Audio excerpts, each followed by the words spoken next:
पे एक सवाल लड़का लोग हमको बहुत भेजा, क्योंकि आप किताब लिखे और आप पत्रकार भी हैं, तो दोनों मिला से मैं आपसे पूछ सकता हूँ। लालू जी का बयान था भूरा बाल साफ करो।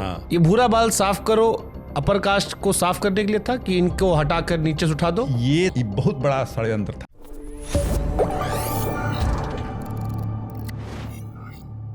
अब इसमें हमने जो जात पात वाला सवाल पूछा था, उस पे एक सवाल लड़का लोग हमको बहुत भेजा, क्योंकि आप किताब लिखे और आप पत्रकार भी हैं, तो दोनों मिला से मैं आपसे पूछ सकता हूँ। वो आया एक इनका लालू जी का बयान था भूरा बाल साफ करो। बड़ा चर्चित रहा। अब वो भूरा बाल से अपर कास्ट में खराब मैसेज किया। आप कह रहे हो कि लालू जी इंटरनली जात पात वाले आदमी नहीं थे, एक्सटर्नली वोट बैंक के लिए अलग अलग नेता अलग अलग काम करते हैं। ये भूरा बाल साफ करो अपर कास्ट को साफ करने के लिए था कि इनको हटाकर नीचे से उठा दो? ये तो उस किताब में आप ध्यान से पढ़िएगा, इसकी चर्चा है। ये बहुत बड़ा षड्यंत्र था और पत्रकारों ने, लालू जी ने कभी कहा ही नहीं था भूरा बाल। बट ये तो उनके नाम पे बहुत फेमस कोट है। बहुत फेमस कोट है। वही तो बता रहे हैं कि लालू जी, हुआ क्या कि कहीं अखबार में किसी ने छाप दिया कि भूरा से भूमिहार राजपूत मैंने अपर कास्ट को लेके भूरा बाल साफ करो लालू जी का नारा है। लालू जी ने कहा ही नहीं था। जब ये छप गया अखबार में, उसमें आपको ये सब सोशल मीडिया ये सब तो नहीं था, टीवी भी नहीं था उस समय, तो किसी पेपर में किसी पत्रकार ने छाप दिया। लालू जी बहुत बिगड़े, उनको बहुत खराब लगा। बहुत सारे लोग जो उनके पार्टी के जो लोग थे बुलाया, लोगों ने सजेस्ट किया कि सर मुकदमा कर दीजिए, इसमें जा करके कोर्ट में केस कर दीजिए। लालू जी उस मिजाज के आदमी नहीं थे कि हम किसी को कोर्ट में केस करने जाएं। लेकिन लालू जी ने खुद उस किताब में डिनाई किया इस बात को कि बहुत ही आहत हुए थे। और लेकिन ये चल पड़ा। अब भाई मीडिया में लालू, अब इसको लोग बोल रहे हैं कि लालू जी इस तरह से बोले हैं। लालू जी बार बार इसको डिनाई किया। किताब में तो इम्फेटिकली इस पर बहुत इम्फेसाइज करके हमको लिखा है कि इसको जरूर लिखना, हम कभी नहीं बोले हुए हैं। और लालू जी को कोई टेप दिखा दे, कोई रिकॉर्ड दिखा दे कि वो बोले हो इस चीज़ का। तो जैसे कई बार कोई बयान चिपक जाता है, हाँ, सार्वजनिक मंचों पर जाकर आदमी खंडन कर देता है, और एक ये होता है कि इस बयान से इनडायरेक्टली फायदा भी हो गया। तो लालू जी का अपने जीवन में इसका खंडन किए हैं सार्वजनिक मंचों पर, उसका भी कोई टेप है? लालू जी तो किताब ही में खंडन किए हुए। नहीं, किताब तो चलिए जेल गए, रिटायरमेंट का टाइम आ गया, तब की बात आई। नहीं, लालू जी से उस समय जो भी पूछता था, हाँ, जरूर खंडन, वो नहीं बोलते थे इस बात, बहुत बिगड़ जाते थे इस बात। कोई पूछता था तो इसका जरूर टेप होगा। वो बोले नहीं थे, बहुत बार उन्होंने खंडन। आपने ये सवाल पूछा था उनसे या उन्होंने खुद जिक्र किया था भूरा बाल का? खुद हमने भी पूछा था, उन्होंने जिक्र भी किया था। अब पहले भी बोलते थे कि भाई कैसे, कुछ पत्रकारों का नाम लेते थे जो कि लेना उचित हम नहीं समझते हैं। ठीक है, वो बात ये सही जान करके कुछ लोगों ने इसको चस्पा कर दिया उन पर। इसमें मैं इसको बहुत ही ईमानदारी से कह रहा हूँ कि लालू जी का ही बोला हुआ। हाँ, लेकिन उन पर सट गया और चलिए लोग बोलने लगे। जैसे अटल जी के नाम पर एक चिपक गया था कि उन्होंने इंदिरा जी को दुर्गा कहा था। वो बेचारे कहते रह गए जीवन भर कि मैंने कहबे नहीं किया, कौन छाप रहा है मेरे नाम पे। देखिए, उस समय दौर है कि जो देखिए, हम लोग के यहाँ जातीय व्यवस्था तो है, बायसनेस भी जरूर है। तो जो मंडल कमीशन में वो बैकवर्ड क्लासेस को लेकर बहुत असर्टिव लालू प्रसाद जी हुए, तो आक्रोश हुआ। आपको अपर कास्ट में रिजर्वेशन को लेकर के आंदोलन हुए, उसमें लोगों ने उसके खिलाफत किया। तो कहीं ना कहीं से लालू बदनाम हो,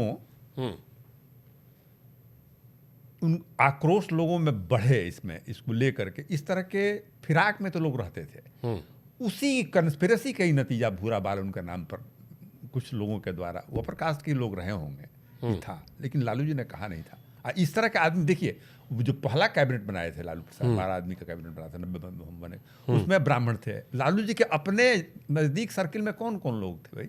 अभी भी शिवानंद तिवारी हैं उसमें, जगतानंद, पुराने नेता ये लोग हैं ना, रघुनाथ झा थे, आपको सीपीआई के भोगेंद्र झा, ये सारे लोग उनके बहुत करीबी लोग हुआ करते थे उस जमाने में। ये सब लोग अपर कास्ट के लोग थे। अगर लालू जी का आप किताब लिखने के बाद आपको एक बहुत बड़ा पॉजिटिव और एक बहुत बड़ा नेगेटिव बात बताना हो? देखिए, पॉजिटिव बात का जहाँ तक सवाल है तो लालू प्रसाद जी रेयर मास लीडर हैं, जेन्युइन मास लीडर हैं। और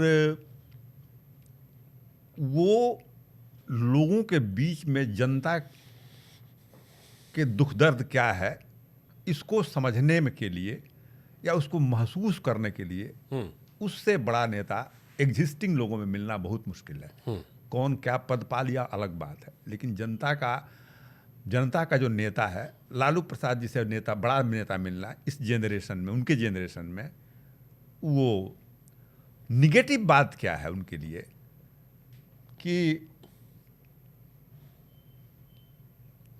जब वो मुख्यमंत्री बन गए तो एरोगेंस उसमें उनमें आया,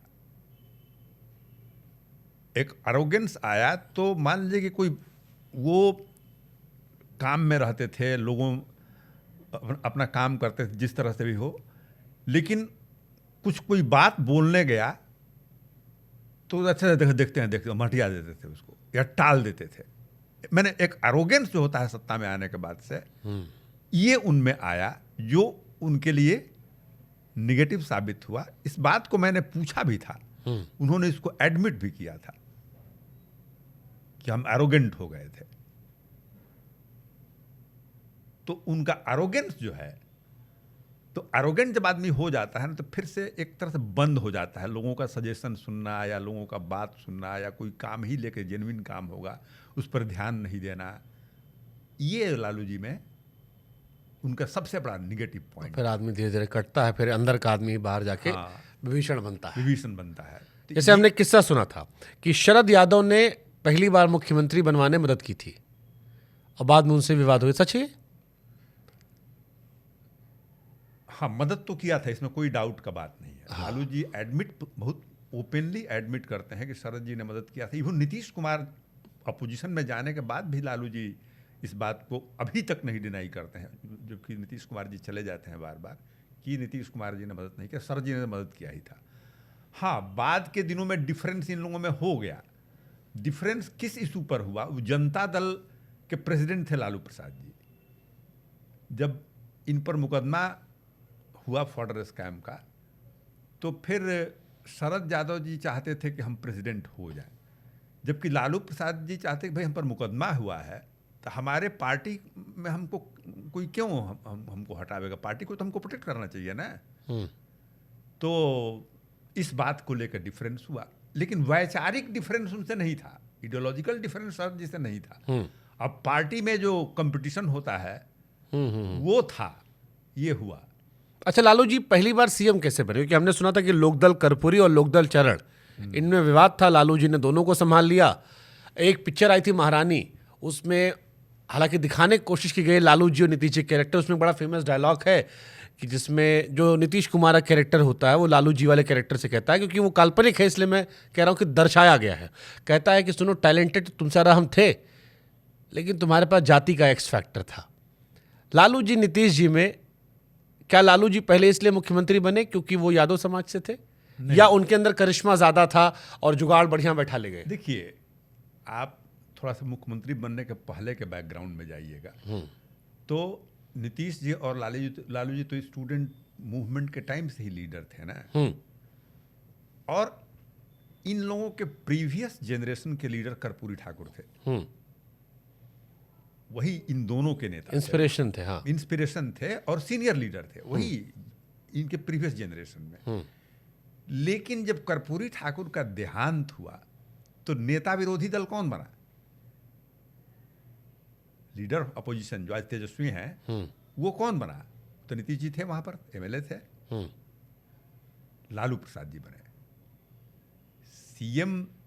तो आप बोलते हैं कि यादव थे, लेकिन यादव थे उस समय, यादवों के बड़े बड़े नेता हुआ करते थे, अनूप लाल यादव, महावीर यादव, ये लोग नेता हुआ करते थे। ये बड़े बड़े यादव के नेता थे उस समय उसी सोशलिस्ट पार्टी में। लेकिन फिर भी Lalu ji leader of opposition बने, और लीडर ऑफ अपोजिशन जो बनता है वो मुख्यमंत्री के लिए दावेदारी हो जाती थी। और उस समय भी जगदानंद जी, नीतीश कुमार जी, उस समय के जो तत्कालीन जो सीनियर लीडर में कर्पूरी ठाकुर के कंटेम्पररी थे, गुलाम सरवर, जाबिर हुसैन, ये सारे लोग देखते थे कि Lalu ji leader of opposition बनना ही पहली कड़ी हो गया ना। तो ऐसी बात तो नहीं थी कि यादव नेता, कर्पूरी जगह लोकदल पार्टी में यादव बहुत लोग हुआ करते थे, नेता भी विनायक प्रसाद यादव अच्छे अच्छे नेता लोग थे। लेकिन लालू जी ये आप कह सकते हैं कि प्रतिभा उनमें थी, तभी लीडर ऑफ अपोजिशन में। जब लीडर ऑफ अपोजिशन बन जाइएगा, जब फिर आगे आपको पहला मौका फिर आपको, उसमें नीतीश कुमार को सब लोगों ने सपोर्ट किया, सब लोगों ने माना कि नेता हमारे यही हैं।